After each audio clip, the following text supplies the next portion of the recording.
Hola, buenas, aquí estamos de nuevo con ustedes en un episodio nuevo de El Dinero Podcast. Y aquí está Esteban Delgado y un servidor, Jairon Severino, como siempre, acompañándoles y tratando de llevarles contenido útil, ¿verdad? Yo creo que sí, positivo. Y ese suétercito tan... Pues sí, mira, eso me lo regalaron. Lo regaló, sí. ¿Te lo regalaron? Sí, una amiga. Sí. Excelente. Delgado, hay una preocupación mucho de gente que se nos acerca. Nosotros, de hecho, hicimos un trabajo en el periódico El Dinero sobre una situación que se da con los créditos hipotecarios. Créditos hipotecarios. Tú compras una casa, un apartamento, tú lo financias, tú llegas al banco, tú tomaste tu préstamo, firmaste, y hay una figura jurídica que se llama subrogación hipotecaria. Subrogar, o sea, es como ceder, como pasar, traspasar. Entonces, es como lo que se llama hoy la cesión de crédito. Lo que pasa es que la cesión de crédito también se da en otros aspectos, no solo se da cuando se habla de vivienda, pero en este caso hablemos de la parte hipotecaria, el crédito al sector inmobiliario, a esa casa, a ese apartamento que tiene una inscripción hipotecaria, está hipotecada. ¿Por qué? Está amarrada a un financiamiento, a un préstamo, y obviamente el dueño del préstamo tiene que saldar ese préstamo para que le entreguen el título. Sin embargo, antes de tú terminar de pagar tu casa, hay una opción. ¿Conviene o no mudar tu hipoteca de una institución bancaria a otra? ¿Qué implicaciones tiene? ¿Cómo hacerlo? En este país eso es frecuente. Yo quiero, por favor, socializar este tema con la gente. Bien, mira, la subrogación en este caso, en el caso que nos compete, ¿verdad? Que nos compete, así mismo. Es lo siguiente. En teoría, de acuerdo con lo que establece nuestro Código Civil, nuestro Código Comercial y Civil, Código Comercial y Civil, en teoría, tú puedes subrogar una hipoteca, pasar una hipoteca de un banco a otro. Sí. Pudiéramos decirlo es un derecho, de hecho es un derecho. Sí, es un derecho, pero eso en teoría. Te voy a decir teoría. En teoría. Hay como que en teoría. Te voy a explicar. Ok, vamos a ver. En teoría, en tú teoría tienes un préstamo hipotecario, qué sé yo, vamos a poner a 20 años. Tú estás pagando una tasa, vamos a suponer que tú estás pagando una tasa fija de 14%. Bien, en tu préstamo hipotecario, a 20 tasa años, 14%. Fija, bien, 14%. Supongamos que a los 10 años, ya tienes 10 años pagando, sí, y las tasas comienzan a bajar. Sí. Y entonces ya la tasa en términos promedio están en 10%. Por poner un ejemplo. En entonces 10%. Dices, óyeme, o un banco tiene la tasa 10%. Entonces dices, bueno, pero a mí me conviene mover mi hipoteca, que estoy pagando aquí 14%, mover mi hipoteca a otro banco que voy a pagar un 10%. Pero ya tú tienes la mitad del préstamo agotado. Agotado. Entonces, en teoría, lo que tú tienes el derecho es de pasar ese préstamo hipotecario de un banco a otro bajo las mismas condiciones y solamente terminar de pagar los 10 años que te faltan. Y traspasar lo que resta de deuda, el banco que tiene el préstamo vigente actual tiene el deber, en teoría, de pasar entonces esa condición al otro banco y que el otro banco entonces continúa cobrando los otros 10 años. Sí. Ahora, ¿por qué te digo que en teoría? Porque entonces aquí no existen los mecanismos para poder hacer eso de manera práctica, porque los bancos acostumbran en los préstamos a largo plazo a hacer el sistema de pago triangular, no lineal. Por ejemplo, si tú tomas un préstamo a un año, a un banco, un préstamo un año, 6 meses, un préstamo de cortísimo plazo, es posible que te pongan a pagarlo lineal. Un préstamo de 100 mil pesos va a pagar un 20% de interés anual, son 120 mil pesos. Tú vas a pagar entonces 120 mil pesos en un año, cuando tú lo divides entre 12, tú vas a pagar cada mes 10 mil pesos. Posiblemente tú vas a pagar entonces ahí 8 mil pesos de capital, 2 mil pesos de interés. Pero mes por mes vas a pagar el mismo capital y mes por mes vas a pagar el mismo interés. Eso en ese caso. Eso en ese caso. Y cuando es en ese caso, entonces sí se pudiera traspasar un préstamo de un banco a otro sin la necesidad de implicaciones que te desmotiven. ¿Por qué? Porque al final el banco que tome el préstamo para la segunda mitad de lo que queda de saldo va a cobrar una cantidad de intereses similar a la cantidad de intereses que estaría cobrando el banco anteriormente.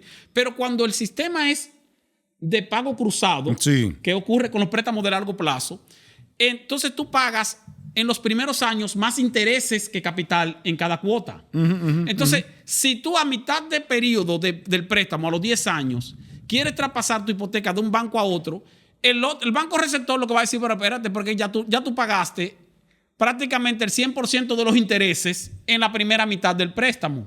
Entonces ya a mí no me conviene como banco captar esa hipoteca.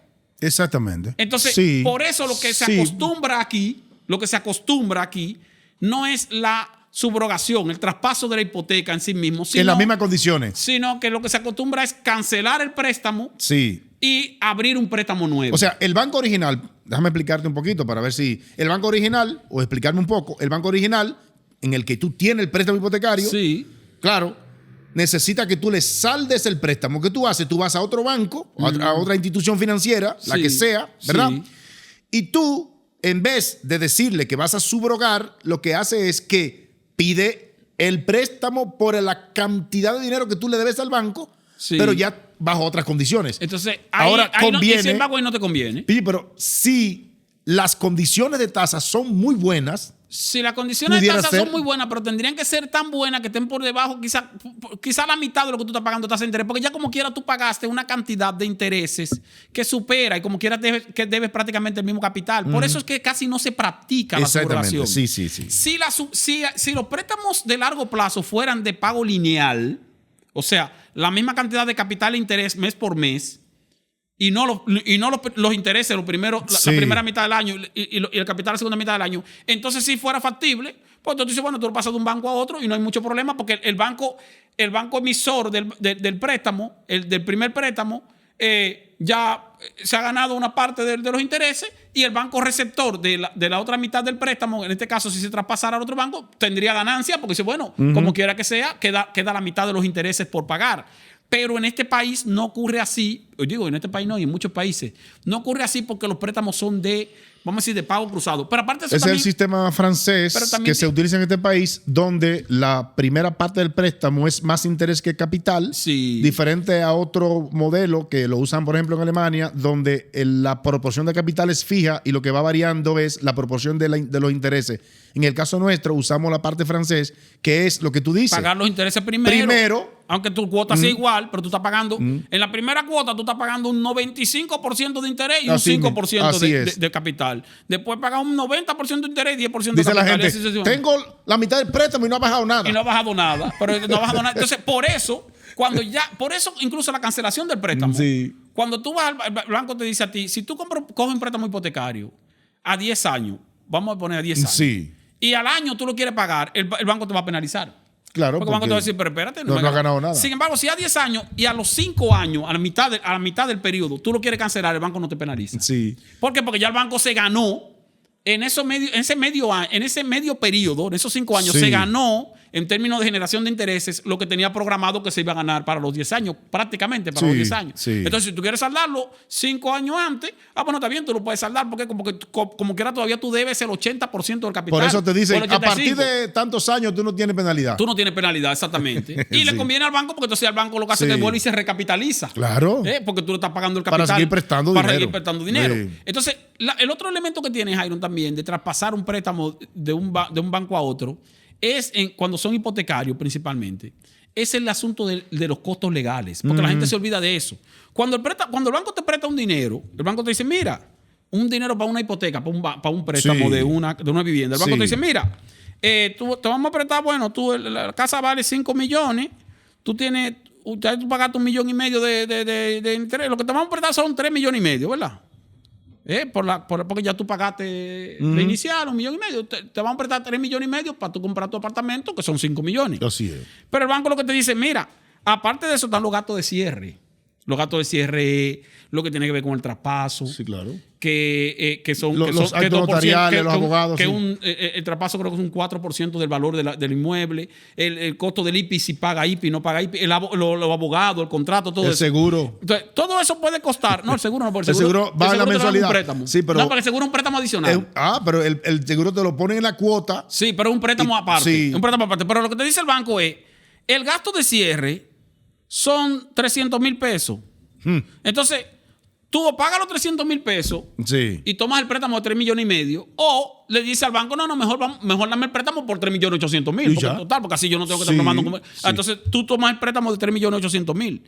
Ahora, ¿qué pasa? Si se traspasa la hipoteca, esos 300 mil pesos hay que volver otra vez a buscarlo. A buscarlo. ¿Por qué? Sí. Porque hay que volver a hacer otra vez los gastos de cierre para el traspaso de la hipoteca que va a pasar entonces de una entidad a otra, y entonces hay que pagar también los gastos de cierre, los gastos legales y todo eso. Entonces, al final, lo que tú pudieras ahorrarte en intereses por la diferencia entre lo que te cobra el primer préstamo de la tasa de interés y lo que te va a cobrar una tasa de interés tal vez más baja el otro banco, al final se te va Sí, pero mira, en costos adicionales. Entonces, por eso hay poca motivación de traspaso de préstamo hipotecario. embargo, tú te das cuenta que aquí es muy difícil. Sin embargo, es un derecho. Espérate un momentito. No, claro. No, para que tú veas. Lo dijimos al principio, sí. pero antes de terminar, lo que quiero terminar es que te das cuenta de que son muy pocos, por no decir prácticamente cero, los traspasos de préstamos de hipoteca. Aquí lo que se hacen hace en es los bancos. cesión de crédito. Lo que se hace Que es muy parecido. Pero tú tienes que cancelar el préstamo. Eso te digo.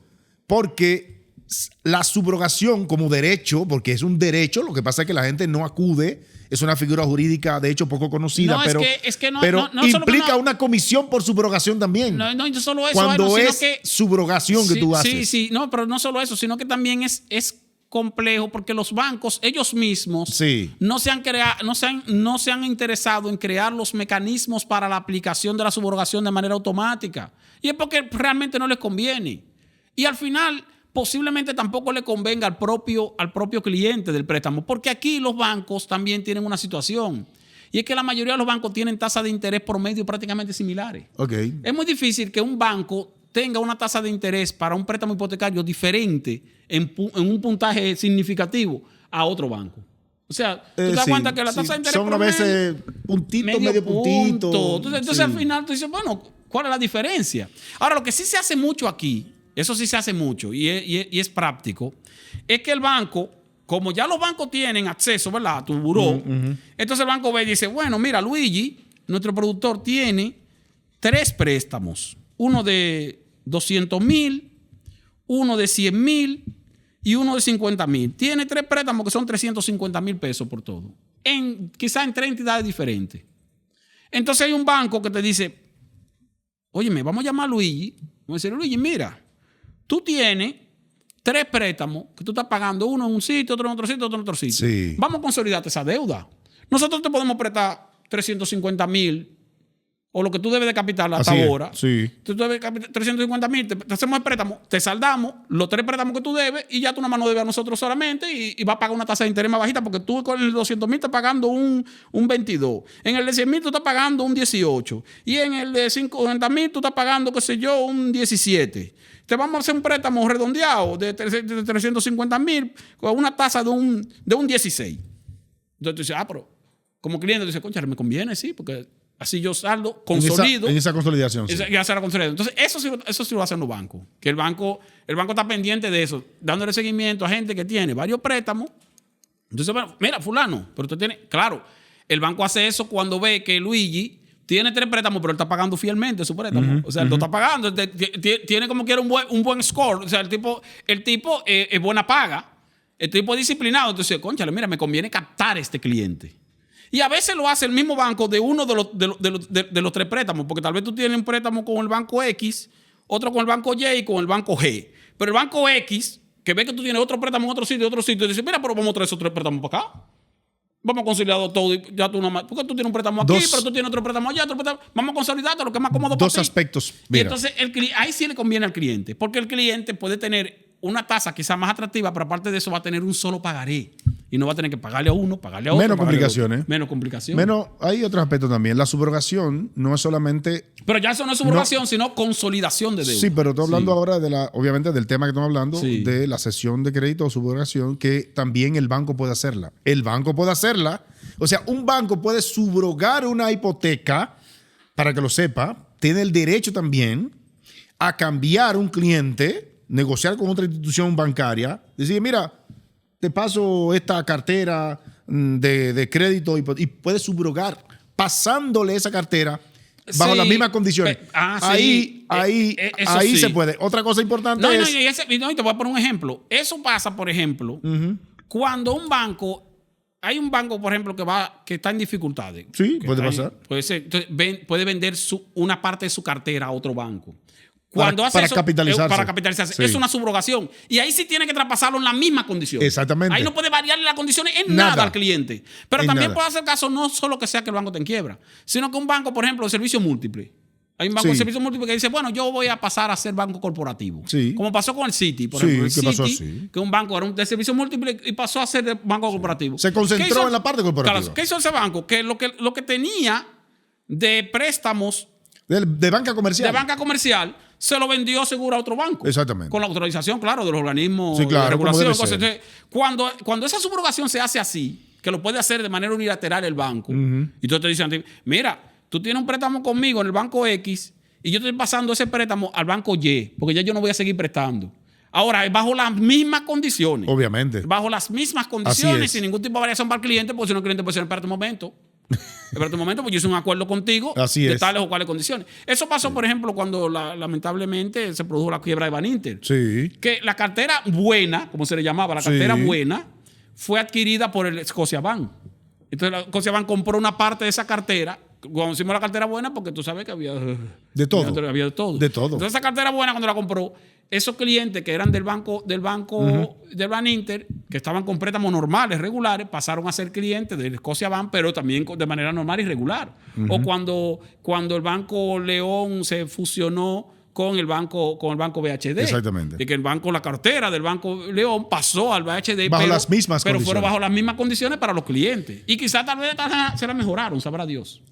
Como la subrogación es un Que ya derecho. es una subrogación entre bancos. Sí, eso mismo. No del banco con el cliente, sino de un banco con otro. Importante también decirle que si un cliente quiere aprovechar el derecho que tiene a la subrogación, El derecho existe. existe el derecho, Sí. está ahí, no significa que los bancos no te la den, pero Lo que pasa es que poca gente... cuando Sí. el banco te explique las implicaciones que tiene, posiblemente tú digas, no, está bien, déjame Déjalo. Sí, porque la de eso figura sí. existe. La figura existe. Pero además, importante, tú firmas un acuerdo entre las partes con el banco que tiene un poder también, porque un acuerdo entre tú y yo tiene una fuerza de ley. A menos que no haya cláusulas, ¿cómo se llama? Cláusulas leoninas Cláusulas, que te afecten, que sean dañinas y que onerosas y que pro usuario determine, pero todos esos contratos están debidamente aprobados, registrados. Sí. Entonces, es algo que hay que tomar en cuenta. O sea, tú firmaste un acuerdo con el banco y como la mayoría de las personas no lee los contratos, Sí, así es. Sí, así no es. lo lee. Sí. No lo lee. La gente firma porque necesita el dinero. Que se No, pero averigüe mira, la cosa después. Mira cómo pasó a mí. Recientemente Sí. yo fui a buscar. Sí. Yo renové mi tarjeta de débito con un Sí. banco. La tarjeta de débito, eso no es nada. Pero entonces me dice el muchacho cuando me entregó la tarjeta, me dice, mira, para activarla, que sé yo, pero firme aquí, tiene que firmar aquí, que sé yo, que cuando yo estoy firmando es un contratico. Era un contratico, pero Sí, de media página. un contratico. Ahora, ¿qué dice el contratito? El contratito dice que yo acepto las condiciones del tarifario por Sí. el uso de tarjeta de débito que tiene el banco establecida. Entonces yo firmé ahí. ¿Ya?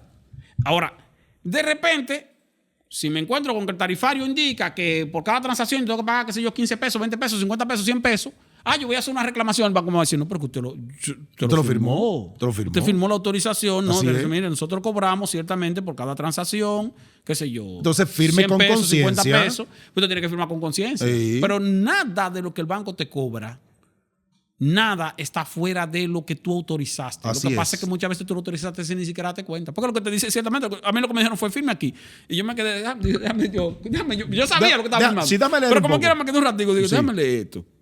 Y al final, entonces, pues firmé. Pero la mayoría de gente ni lo mira. No. Firman, O sea, ¿dónde es? Dame mi ¿Dónde tarjeta, es? dame mi tarjeta. ¿Dónde ¿sabes? es? Y Entonces, más nada. esa situación ocurre. Así es. O sea, que hay que tener en cuenta entonces, con esto de la subrogación o cesión de crédito, que por lo general, aunque el derecho existe, tú tienes el derecho a subrogar, generalmente no conviene por el proceso mismo, por lo complicado, porque te resulta costoso, porque el banco posiblemente en el acuerdo que tú firmaste está establecido que tú tienes que saldar tu préstamo si tú quieres mudar la hipoteca. O sea, tú puedes mudar la hipoteca, cuando tú quieras. Ahora, tienes que saber que eso conlleva consecuencias.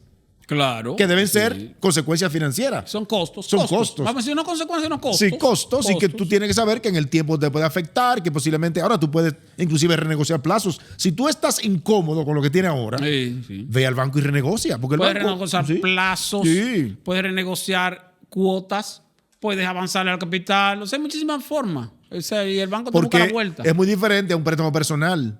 Muy diferente en las condiciones y en la forma en cómo tú puedes renegociar un préstamo hipotecario a un préstamo personal. Eso es un tema, claro, para otra conversación. Sí, creo que Mientras tanto, ahora nosotros agradecemos esta oportunidad de haber estado con ustedes y nosotros, sé que ustedes también con nosotros. ¿En otro? Tú verás que te van a decir en ¿Qué? otro Dinero Podcast, o van a empezar a escribir muchos lectores. Sí. Dicen, no, espérate, eso no es así, eso cambia de esta forma, los bancos hacen esto, aquello. Gracias, pero qué bueno, señores. porque así nos orientan también. Gracias, señores. Es un placer para nosotros estar aquí con ustedes en el Dinero Podcast.